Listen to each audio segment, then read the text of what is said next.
Em nosso estudo de hoje está no Evangelho de João, capítulo 11, versículo 23. Disse-lhe Jesus, teu irmão há de ressuscitar.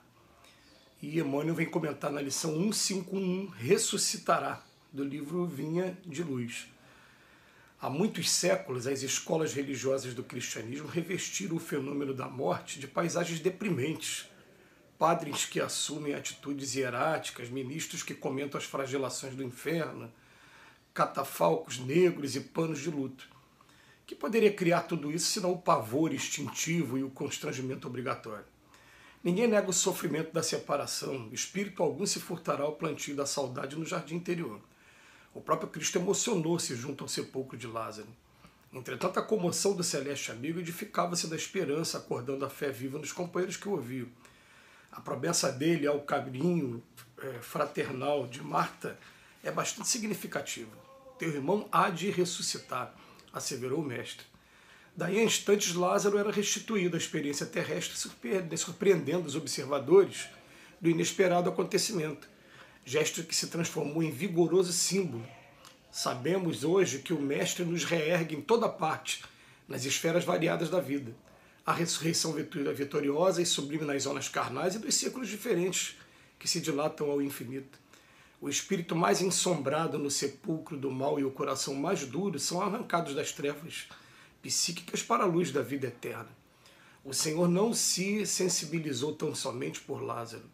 Amigo divino, a sua mão carinhosa se estende a todos nós.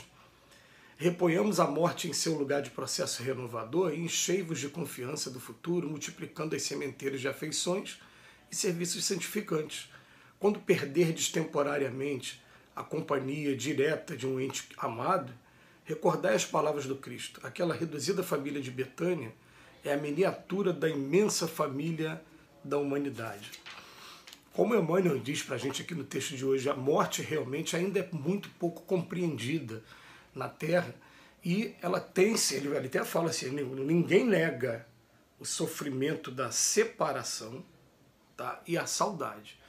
Acho que esses dois, né, a separação, o medo do novo também, né, e a saudade principalmente, são os que mais martirizam a todos, porque qualquer momento de separação, né, inclusive quem tem filho que vai trabalhar ou vai morar em outro país, em outro estado, e que a gente não tem a presença física do filho, mesmo a gente tem hoje o consolo de ter um meio de comunicação mais direto, que é através das redes sociais, desses aplicativos de vídeo, né, que a gente não tinha um tempo atrás, a gente ficava se comunicando só por carta, era mais difícil, né?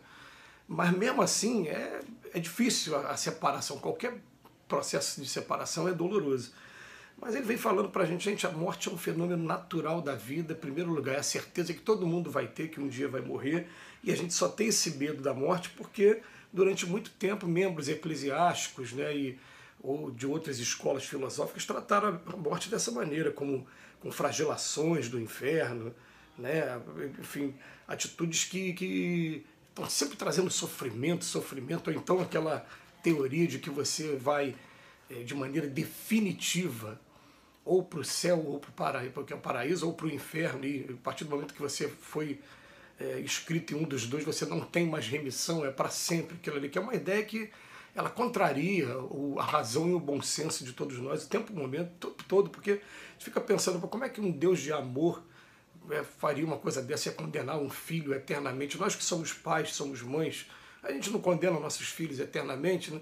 Não, mas aí vem agora os espíritos falando, gente, não é nada disso não, existe inferno, existe sim, mas o inferno ele dura o tempo necessário para que a pessoa se conscientize do mal que ela fez e que se predisponha de alguma maneira a consertar, a corrigir o mal que ela fez, porque a parábola da ovelha perdida, em que Jesus garante, quem falou isso foi Jesus, não foi qualquer pessoa, Jesus garante que nenhuma de suas ovelhas se transviará. Ah, se tem alguém aí que vem com a teoria dizendo que nem todo mundo é ovelha, aí a gente não vai entrar nesse mérito, não. A gente vai dizer o seguinte, ele está falando para todos nós aqui, nenhuma de suas ovelhas se transviará. Se nenhuma se transviará, pode ser até que alguma estagie nessas zonas chamadas de inferno, o cantinho da reflexão, né, onde a gente vai deparar com a nossa realidade, com as consequências dos nossos atos. Isso dá para a gente compreender bem. Agora que a pessoa fique eternamente num lugar como esse, não dá para compreender bem. esse tipo de pensamento é o pensamento que faz com que as pessoas tenham medo da morte e não entendam a morte, como ele fala aqui, como simples momento de transformação. É encerramento de um ciclo.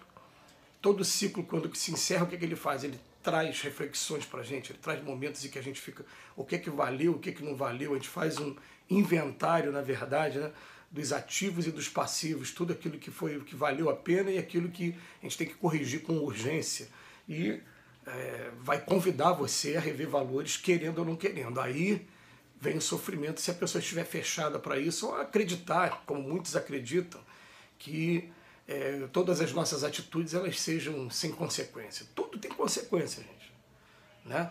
Por isso que a gente tem que começar a trabalhar a questão da nossa consciência tranquila, porque a gente achar que eu vou fazer e vai ficar por isso mesmo, as pessoas vão esquecer, esquecem aqui, se esconde aqui, mas na nossa consciência e perante lá a providência divina, isso não vai acontecer. Aí, mas as pessoas, mas isso é visão religiosa que está querendo dominar, está querendo criar o complexo de culpa. Quer pagar para ver? Paga para ver, fique livre. Você tem livre-arbítrio, mas depois vai ter as consequências. E a gente consegue ter hoje, né, mensagens daqueles que pagaram para ver. E depois vem relatar o que foi que aconteceu, como eles ficaram, o que eles passaram. E é um quadro que eu prefiro hoje não pagar para ver, mas respeito aquele que tem a vontade de pagar para ver, que ainda não tem a sua fé solidificada de alguma maneira, que ainda precisa dessas provas ainda mais duras ainda para poder estar acordando. Né? Agora ele veio falar aqui para a gente, quando perderdes temporariamente a companhia direta de um ente amado, recordai as palavras do Cristo, aquela reduzida família lá de Betânia, aquela família de Lázaro, Marta, né, que Jesus era tão próximo, é só uma miniatura da imensa família da humanidade. Nós somos todos uma grande família, e a gente tem que aprender que vai ter um momento que a gente vai largar o convívio com algumas pessoas, né, para poder estar interagindo de uma maneira mais cósmica, mais holística, esses nomes aí, né? Que as pessoas, mas o que significa isso? De maneira mais ampla, mais voltada para a coletividade. A gente vai ter que passar por isso, querendo ou não. Então, por isso que os espíritos não cansam de lembrar para a gente, nossos filhos não são nossos filhos, eles estão emprestados com a gente, eles são, na verdade, espíritos em evolução, e Deus colocou as nossas mãos agora sobre a nossa responsabilidade. A gente tem que estar preparado o tempo todo pensando assim, se fosse hoje que eu tivesse que ir embora, tem algum bem material que prende a gente? A mim não tem, vou ser muito sincero. Bem material, tudo que eu tenho aqui, eu tenho certeza que eu vou encontrá-lo do outro lado, e talvez até muito mais do que eu imagino que tem aqui, que aqui eles dizem que isso aqui é só um reflexo ainda muito pálido do que acontece do outro lado da vida. Então, os patrimônios que a gente tem, o instrumento musical, as coisas que a gente mais gosta, vão ficar aqui, e quem ficar aqui que use da melhor maneira, mas apegar bem material aqui, não. Primeiro ponto. Segundo, estou apegado a alguns vícios da matéria, os vícios mais notadamente, os vícios da gula, os vícios dos prazeres, os vícios, né, sexolatria. Se eu tiver, eu vou começar a fazer um tratamento comigo mesmo, porque no momento de separação vai doer, vai sofrer um pouquinho, até se adaptar e ficar bem lá do outro lado. Mas o mais importante de tudo mesmo, é o que ele vem falar aqui, quando ele fala da saudade e vem falar da separação. Se ele tivesse que ir embora hoje, estamos preparados para deixar para trás marido, esposa, filhos? Aí todo mundo vai falar assim, isso eu não estou. Ninguém está.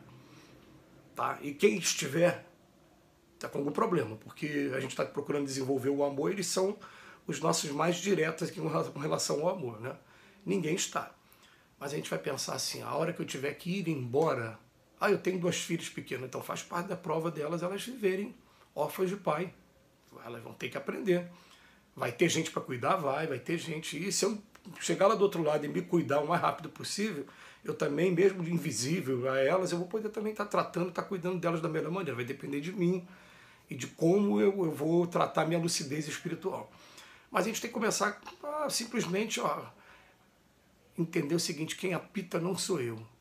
E quem apita, né, sabe de todas as coisas, está com tudo sob o controle. Eu tenho que aprender a me submeter e aprender a deixar o meu ego de lado e aprender que Deus quer tudo de bom, do melhor para o nosso progresso. Nós somos seus filhos e Ele garantiu para a gente, nenhuma de suas ovelhas se transviaria. Que Jesus nos abençoe hoje e sempre.